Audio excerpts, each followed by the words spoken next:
Salutations from space, folks. This is Gemini Brett of More Than Astrology, and my heart is smiling because my teacher, Daniel Jamario, is sitting in my house. And not only do we have the man who brought forth the vision of the Shamanic Astrology paradigm, but we have the co-founder of the Shamanic Astrology Mystery School, Kaylin Castell, on the line. Hi, Kaylin. How you doing? Hey, I'm doing great, and I'm so happy to be here. Where are you coming to us from? Tucson, Arizona, where it's been raining today on the desert, which is always a good thing. Woohoo! All right. Pray for water, right? Yes, and we are talking about water today, so it's so totally perfect. And we have members of the Shamanic Astrology Water Quadrant Committee on with us as well. Bo, who's coming to us from across the northern border in Victoria, British Columbia. Bo, how you doing today? Good, thanks. Great to be here. And Vi from Reno, Nevada. Vi, how are you? I'm great. I hope you're all well too. I'm doing wonderful. Daniel and Kaylin, what is the water quadrant? What are we talking about here?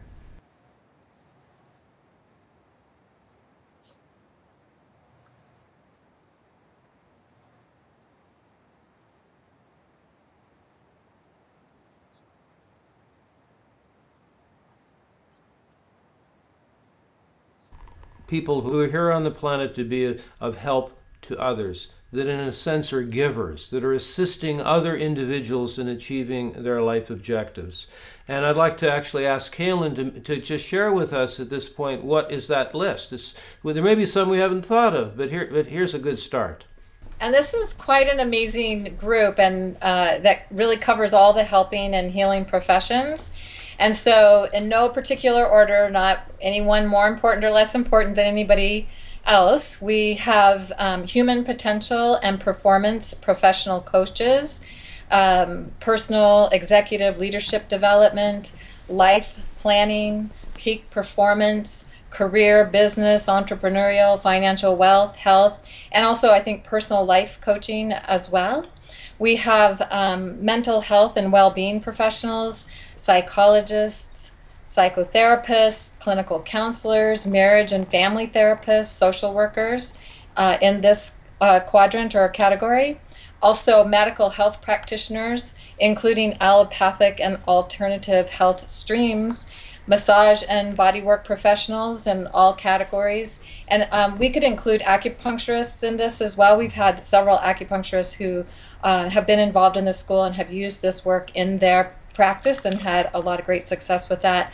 And also it would include anyone who's working with intuitive and energy healing practices as well. So quite a broad spectrum that we're covering here with this. And I think between you and I, Kaylin, we've had the opportunity to work individually with individuals of every one of those categories. Pretty much, yeah, definitely. So this quadrant encompasses a really wide variety of helping and healing arts professionals and practitioners. I'm wondering, what's the common denominator in shamanic astrology that enables it to help clients across such a broad spectrum of interests and needs? Well, I think that there's at least two major categories here. One would be that we find that almost everyone today who's drawn to receive benefits from that entire range of different people that Kaylin enumerated are really interested in issues of life purpose, of why we're here on the planet. Far beyond more secular issues, so many people want to know why their life is happening. I mean, the issues of meaning and purpose are paramount. All those fields in some way are designed to nurture, to develop, to support that aspect of a human being. And shamanic astrology does that at its core. Anytime we do anything with anyone with the shamanic astrology paradigm, it involves going to that place. Secondly, it has to do with timings, life cycles, that you can't, it's not one size fits all.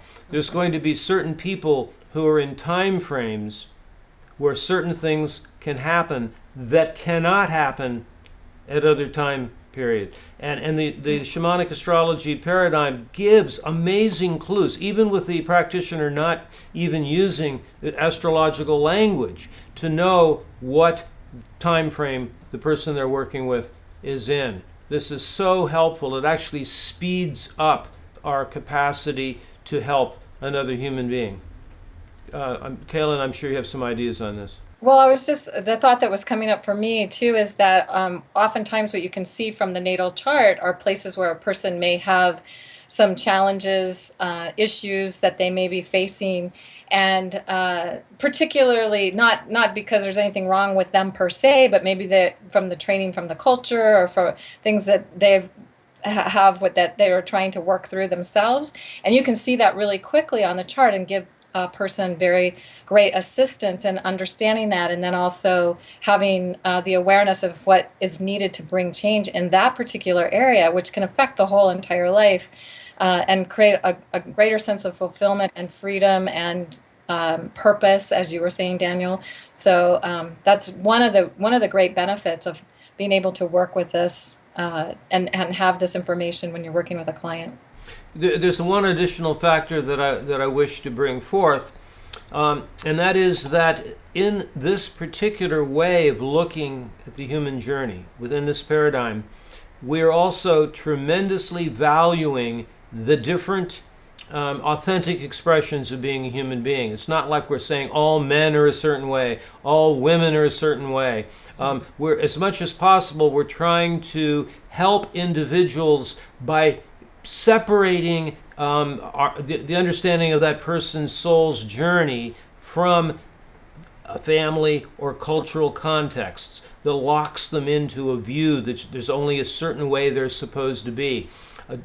Sort of expanding that person beyond the sense that they're owned by consensus reality, that they have to be the way their friends or their family or their peers are.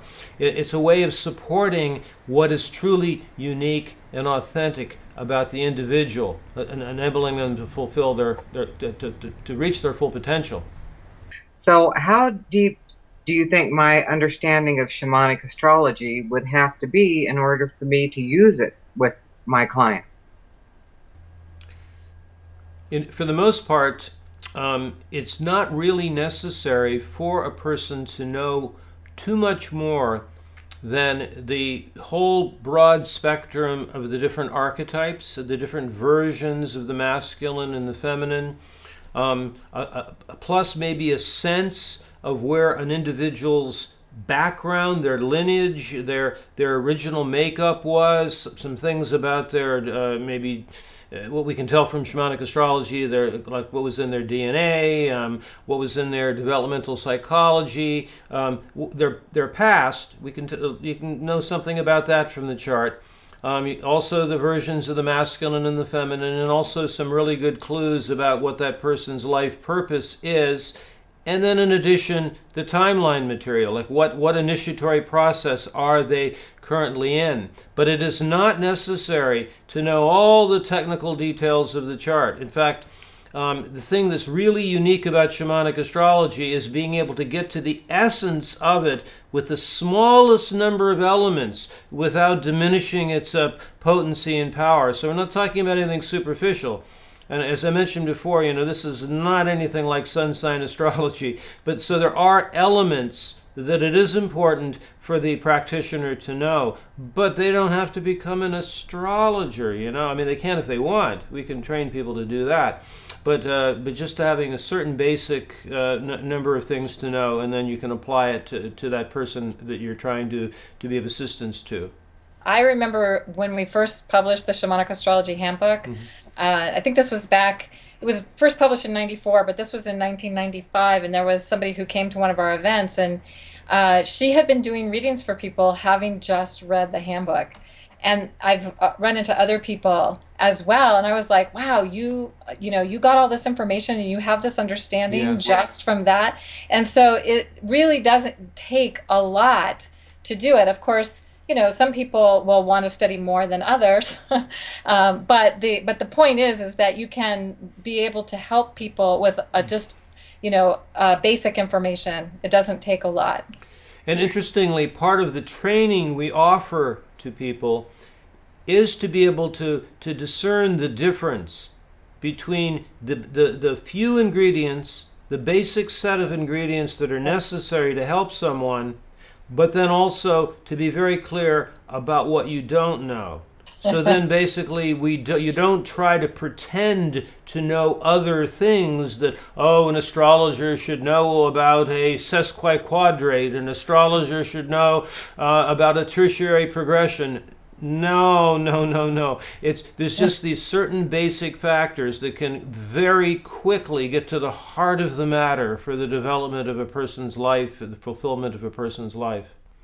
I'd love to chime in there because I'm one of these people who started giving readings having just read the handbook and having had one reading with Daniel and Daniel's introductory CD, which gives so much information too. And the beautiful thing about shamanic astrology is on that very root introductory level, you can already see so much of a person in their chart. Mm-hmm. And I'm still giving shamanic astrology readings and I'm not yet certified. And this is a testament to the amount of material available in this school. It is a long certification process, a deep connection to the night sky, which we will get into when we talk about other quadrants, and a ceremonious connection. There's so many facets to the shamanic astrology diamond. But this beautiful thing about this, I would say, especially the water element, is really being able to see somebody, to feel their heart in their chart, comes to us from the shamanic astrology paradigm in a much more fluid and available way than we see in many of the other paradigms or books out there, which can just be very, airy. And speaking of too abstract, water, too obtuse or abstract, yes. But to bring it back to this element, I feel I have a question that's rather maybe more available to the water quadrant than to the others, and this is a question of confidentiality in its many forms. So one, I'm a practitioner, I'm a psychotherapist perhaps, right? And I have my client's birth date, right? Is it within high standing morals for me to look into their chart without asking their permission? A client of mine brings their partner's chart to me and asks me to compare their charts or ask me what is their husband or wife going through right now. Is it okay for me to dive into that answer without having asked the partner permission? And finally, in counsel with other astrologers, right? And we just gave this reading and I just learned so much about Jupiter in this alignment or whatever. What amount of information can we share with one another about a client's chart without breaking their confidentiality?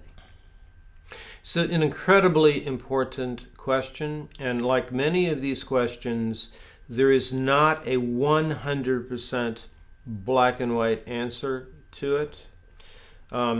There are sometimes a client will be very precise up front about extreme complete confidentiality, of which that are our responsibility, of course, to hold that sacred.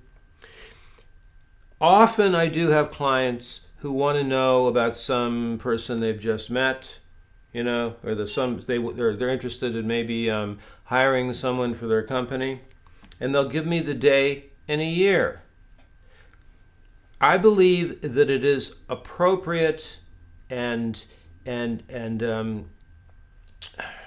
it's good you're not breaking anything if you're able to share it in a purely archetypal sense.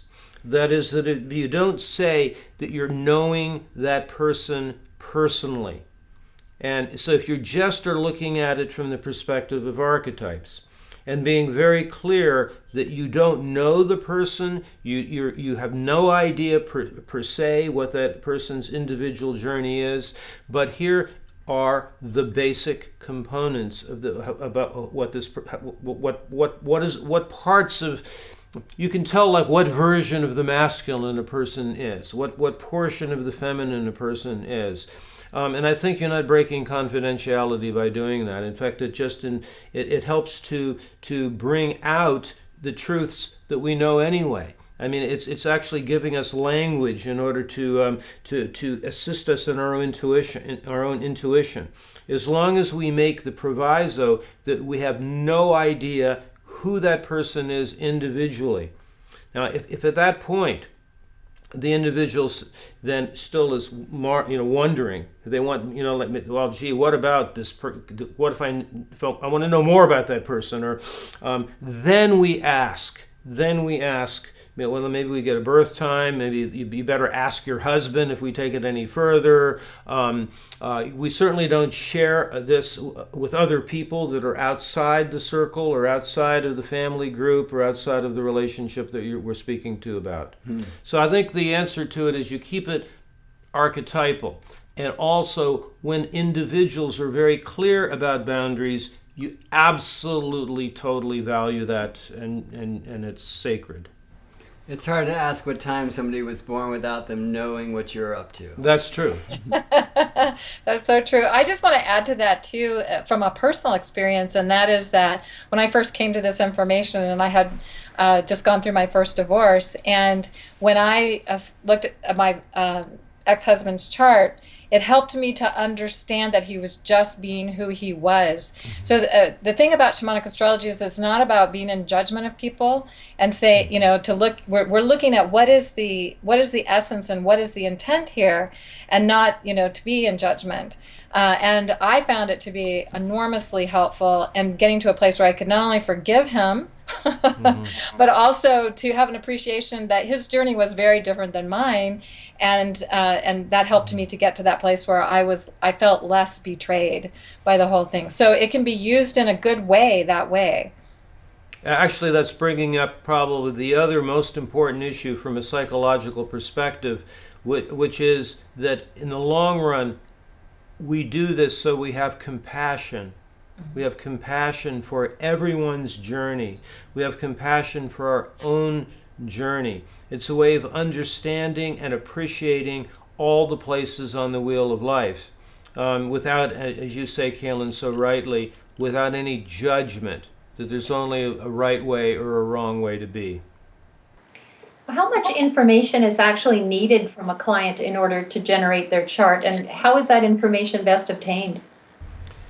This is, in this particular quadrant, this is a particularly fascinating question. One of the great advantages of the shamanic astrology paradigm is that there's so much information that's available just by knowing a person's day and year. I know that you can get so much more if you know a birth time, but sometimes it might be a little tricky. Although I have been to doctors' offices, and I've, it sort of raised my eyebrow, now that form says birth time. I wonder why they put that on there. But definitely just by having the day and the year, you can get so much information about what time frame they're in, where they are along the timeline of their life, and you can definitely get the information about their lineage, about what version of masculinity or femininity they're working on. You can get a good sense of what the relational challenges are going to be. But as far as really fine-tuning it down to what you can get if you have a birth time, I think that's going to differ from one practitioner to another about whether they want to enter into that territory. I mean, I know a lot of coaches that have no problem with doing that. I do know some psychologists that have no difficulty in asking for a birth time. And then after all, they have to ask for the place too. Yes, of course, yes, date, time, and place. But even just with the day and the year, you can get a lot of information. And that, of course, is going to be still, it's true for other quadrants or for any work with astrology. You're going to often run into people who don't have a birth time. So I usually will say, if you ask for birth time, people seldom are going to question, why do you want the time? And actually you can come up with some creative answers to that.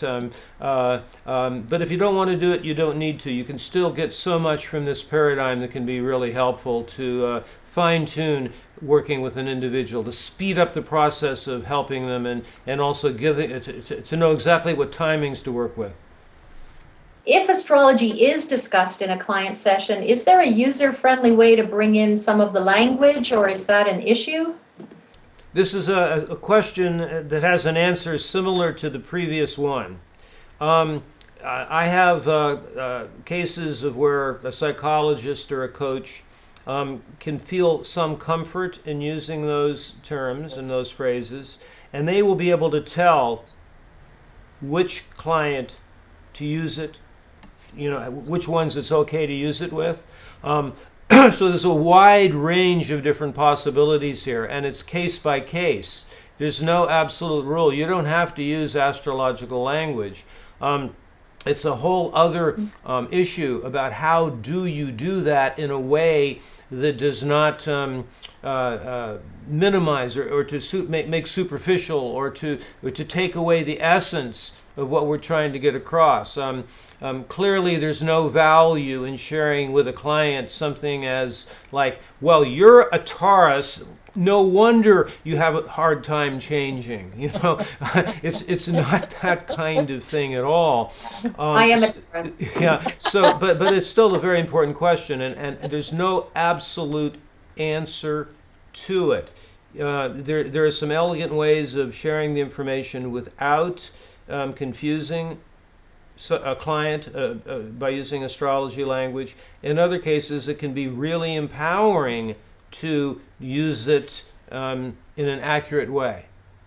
Well, yeah, I think for some of the categories that we mentioned, it's a lot easier to use the astrological language. Like, people will be more open because if they're coming to an acupuncturist or an alternative person or a life coach or somebody like that, and they're using and part of their package or their program or what they're working with is the astrological piece, then that's already a given, and so it's easy to use. But if you're in another kind of situation where a person's not and you maybe don't feel comfortable and like you don't want to be seen as woo woo, then you definitely would want to use some different language. And so it just depends, as Daniel was saying, and the situations will kind of vary from practice to practice depending on what kind of clients a person has and what their practice is.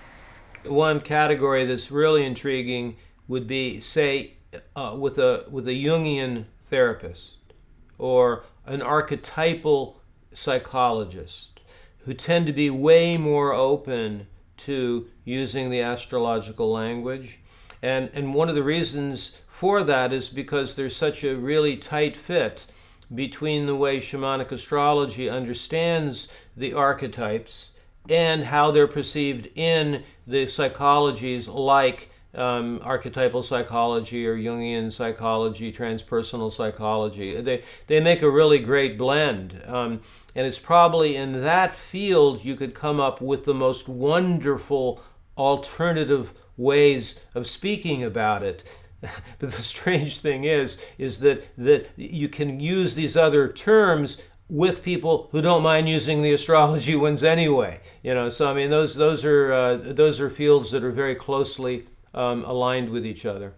Maybe with coaches, then it depends on the coach. I mean, sometimes if the coach is really into astrology, then they're love to use the astrological language. But they certainly, none of these practitioners need to have to use the whole chart. They can use just some of the basic timing information and the basic archetypal information, where you can get great clues about life purpose and what particular initiatory process a person is going through. A lot of times coaches have a very specific approach to helping a client, especially if they're trying to build their business and they're coaching them to do that. And if they understand what timings a person is in, it is helpful, because if you're coaching someone to take a lot of action and to get things out there, and that person is having trouble because they're in a cycle that isn't really about that, they can feel discouraged and challenged, and like they're failing at what their coach is trying to tell them to do. So it can be really helpful to have this information in the best way to guide a client at any particular time, and and every client will be different because they'll be in different cycles. So in your interactions with the helping and healing arts professionals that are using shamanic astrology in their sessions, what kind of benefits are you hearing them talk about for themselves and for their clients in bringing this material in? Well, I would say first of all that they'll say that, gee, wow, this really allows me to help the client in a much faster way. You can get to the heart of an issue so much quicker than months or years of therapy. Clearly, I'm speaking about, like coaching and therapy there, but if you're like in another type of healing profession, it can assist the practitioner, whether an acupuncturist or a massage therapist, to also know information like what cycle is the person in, or are they at a time of trauma, or are they at a time where maybe that they can say, bring it on, I'm ready to go to a new place. That information can be so helpful to just speed up the process of helping. And then also continually hearing from people that, wow, I really got a sense of who that person was. You hardly even have to ask the person that many questions. You have like a doorway into the way their soul is operating, the way that you even get clues about the way their developmental psychology was. What a tremendous assistance that is to any person who's in the helping professions. It's remarkable, and how people feel so gotten and understood, maybe even for the first time in their life, and that can be just totally healing in and of itself. That's great. Thank you. I'm glad you brought that part of it up. Yeah, that in a sense, what a person wants more than anything is to feel gotten. Mirrored accurately. Hardly any of us have ever been mirrored accurately. And to actually be a healing and helping professional who can see the other person and get them, what a gift. Yeah. Can you tell me more about the training that's available for helping professionals such as myself? Kaylin and I are really happy to get this question. Because over the last couple of years, we've actually changed our training around a bit to include a very specific training for people who are in the helping professions, where it is not necessary to take the entire path of becoming a certified shamanic astrologer, learning all the night sky stuff, learning all the elements that are associated, doing the vision quests and going to the sacred sites, but rather to just learn the specific material regarding the timeline, regarding the archetypes, the journey of the soul, and to be able to receive a certification from that material, which would then qualify you to use the shamanic astrology paradigm in whatever one of these different modalities that we've listed that is part of this quadrant. And you can just integrate that into what you what you do normally. You don't have to become an astrologer, but you can have as one of your credentials that you know the techniques of the shamanic astrology paradigm that you then apply to your to the other things you do. And so, Kaylin, you might want to say more about what that training is. Well, and we're getting it to a place too where people can now do it online. So we did used to have these as 5-day intensives where people would travel to where we were, and we would kind of give you the information in a big download. And now we have been creating these classes that are online, and you can sign up to take those. Well, we have the first training. We'll be doing the second one starting in January of this year, but the first one of 2016. The first one was completed in 2015 and is now available. So you could get started right away. Great.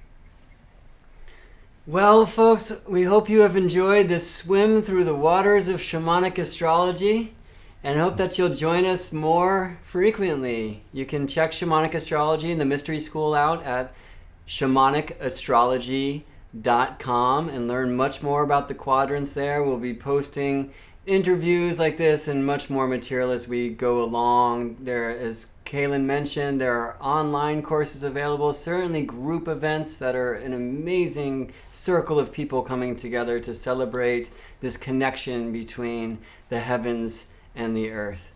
So from my heart to yours, Kaylin, thank you so much.